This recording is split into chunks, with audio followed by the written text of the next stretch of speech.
يا ليلة العيد أنستينا. ليلة العيد قدامنا حاجة من الاتنين، يا نعمل بقى كل المعاصي والموبقات اللي احنا كنا مبطلينها في رمضان، او حتى مش المعاصي، يعني حتى نرجع للشهوات بشدة ونعمل بقى كل حاجة، او ان احنا نفضل متمسكين بالخيط اللي احنا ابتدينا فيه برمضان. والرسول صلى الله عليه وسلم قال عن ليلة العيد: من أراد أن يسأل الله شيئا فليسأله في هذه الليلة.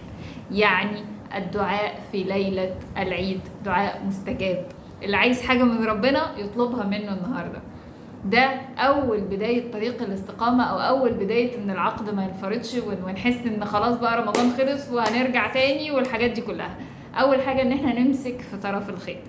ليلة العيد الدعاء فيها مستجاب، نسأل الله ان تكون زيها زي رمضان او اكتر، الله اعلم.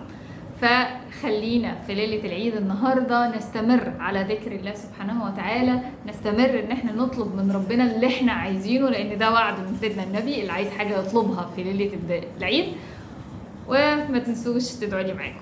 كل سنة وانتم طيبين.